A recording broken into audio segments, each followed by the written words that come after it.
Welcome to another Down the Rabbit Hole video. I'm playing a game that I've been really enjoying on the PS5 called Arcade Paradise, where basically you get to run an arcade. It's a really good game, but it doesn't start off this way. You start off actually, this is a laundromat with some arcade machines in the back of it. You have to maintain the laundromat for your dad. There's a whole bunch of stuff. Check reviews, check videos about this game because it's a lot of fun. I'm at the final stage now. I've unlocked pretty much the whole story, which is a very good story, by the way, where I now am running just an actual arcade. And look at this place. Look at the glorious glow of the neon and the CRTs and the gameplay and stuff like this. That's the other thing. It's a little bit power washer simulator where you have to maintain a place. Like, look at all the garbage around here. I gotta pick these things up. And it's also more garbage. Good Lord. It's also a case of you can actually walk up and you can play these games. These are actually playable, each of these machines. It's really, really cool. And it's the playing of one of these machines that is the reason for this whole video. But before I get to it, just wanted to show off a little bit of my arcade. God, look at all the coffee mugs and stuff. Good Lord, junk everywhere. Animals. Anyway, speaking of animals, you've got people playing these games. There's even somebody lined up for the washroom over there. What's maybe weird, you probably noticed this guy was a little bit, see, he's kind of pixelated. I think the designers of the game made it so that you can walk up and play any of these games even if somebody's there. If you approach somebody, they kind of pixelate out and they disappear. So yeah, that's why you might notice there's like a weird ghosty effect of these people. It's just to sort of represent, yes, there are people in the arcade, but you could, if you want to play any of the machines they're on, they will vanish in front of your eyes and you can play the game. So that's a-okay. There's even like a Dance Dance Revolution thing here. Whole bunch of different games. One worth noting is this guy here, Strike Gold. I couldn't figure out this game for the longest time. I'm just going to throw a game in there to show you. But I discovered, thanks to something else I'm going to do a video about later, I finally figured out how this game plays, and it was a lot of fun to make that discovery. And I'm gonna talk about that another time. But yeah, like you can walk up and play any of these machines, no problem at all. What I want to do is actually buy some of the DLC, because, well, let's go into where the DLC is detailed. If I go in to the manager's office, because I am the manager, this is my desk, my stuff. This is my computer. You're probably wondering, oh, it looks a little retro. What's with that? The whole game is kind of designed around a 90s aesthetic. You probably notice, like, there's a Pong machine over there, but a lot of these machines are, like, for example, that one. The setting, I think, is sort of in the 90s for this game. That's sort of the vibe I'm getting of the types of games that are playable and the style and all that kind of stuff. And so we have a 90s computer in here. It also makes the interface for the game side of things a lot easier because I can go in and I can do various things. You get emails and stuff in here for the story, but I can also buy another game. And that's what we're going to do here. This is the DLC. These are all the other games that you can buy. I think what I need to do, though, is make the purchase outside of the game and then reload the game. So what I want to show you, though, is the game in question. I want to get Empathy. This guy right here. If you look closely, the design, the shape of that cabinet, it's giving me a vibe of 1972's Computer Space. And I own a Computer Space. I do a website devoted to Computer Space.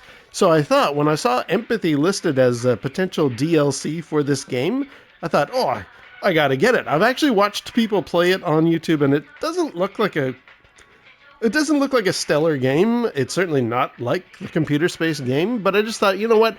I gotta get it. I gotta play it in Arcade Paradise because I have a Computer Space machine. Can I view it? Yeah, there you go. So you see, it's got that cool 70s cowled cloak-like weird fiberglass cabinet. Very, very cool. I can't do anything here. All I can do is say coming soon. And I think if I try to confirm the purchase, yeah, you see, you got to go to the store now. So I'm gonna do that. Let me leave out of here. I'm gonna go to the PlayStation Store and buy Empathy, and then I will reload up the game and we will try it out. Talk to you soon. Okay, little confusing. I loaded up the game and I expected to see the new cabinet available, but it's not here and it doesn't give me any prompts. I went to the main menu where it mentioned DLC, and unfortunately it's showing I bought it, but it didn't give me much detail. I think what I need to actually do is go into here and pull up that interface again. And yeah, go to Arcade Imports. And now if I view it, maybe? Oh, there we go. Buy now. Okay. Now I can confirm the purchase. Purchase complete. Ordered. And what that means is, now whenever I go... in order to bring the game in, like to actually make it something that shows up in the arcade, I need to finish the day because it will show up the next day. It's like you've ordered it online, now it actually arrives to your store. So what I will do is I will end the day and we will come back and check out Empathy.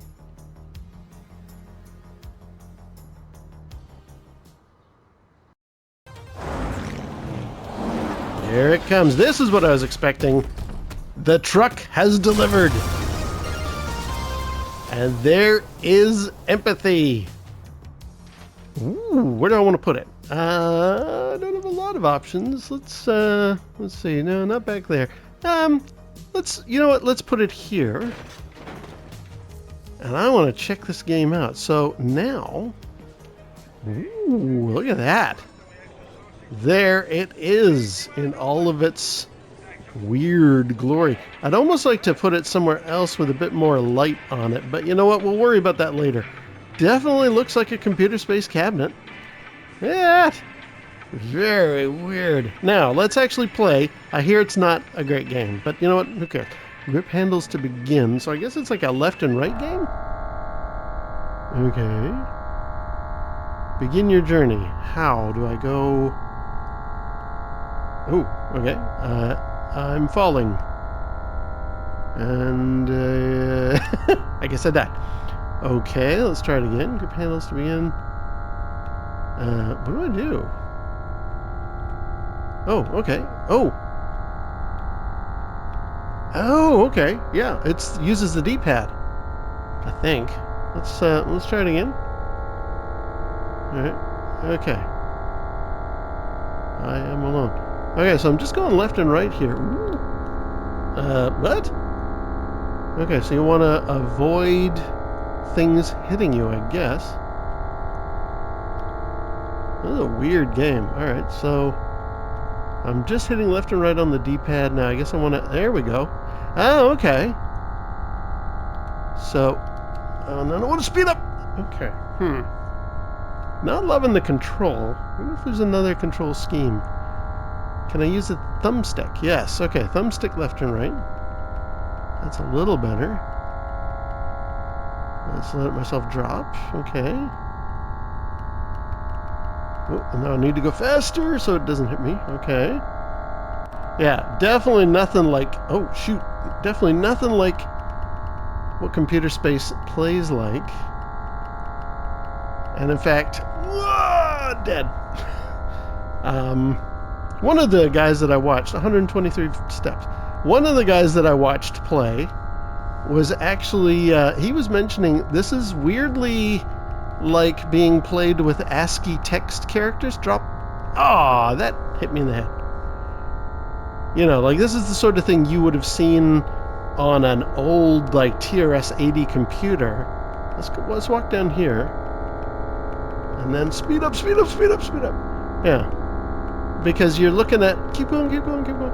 You're looking at, like, that was weird with the thumbstick. Okay, let it go. Oh, wow. Oh, it does take a lot of concentrating. But yeah, this is like playing with an ASCII set of characters. I guess because of limitations in the hardware at the time. Like my body's made out of OU and a couple of letters, like maybe IOU. Is that being ironic? Yeah, I don't like the control scheme. Control scheme's terrible. Drop. I'm sort of just waggle. I'm doing waggle controls on a supposedly 70s style game. I guess though, in a way, it's obviously going for primitive gaming, and that's what this represents. And this was the kind of game I remember. Games like this. Whoa! I remember games like this when I was a kid. Oh, I felt that. Yeah, me too, buddy. So that's okay. Yeah, interesting. That is Empathy. Very weird. An interesting addition. I mean, it kind of makes sense if I've got a Pong way down there in the down the hallway. This is... I gotta have this as another representation. So, yeah. I'm just... you know what? I had to get it. Because I have a computer space, and it's probably, ironically, more fun than that, I thought I would pick it up, and I have done so now. So that is Empathy, the computer space-like game for Arcade Paradise. There are other games that, some of them are kind of cool looking. I must confess, I've kind of got the temptation to play some of those other machines, and I've got space left in my arcade. I could do it. But this has been an interesting little experiment. So this is Arcade Paradise. If you want to do a maintenance sort of power washer simulator game, like I said before, in an arcade with a 90s feel to it, pick this game up. It's a lot of fun. All right, I think I'm going to leave it there. Until next time, we'll see you down the rabbit hole.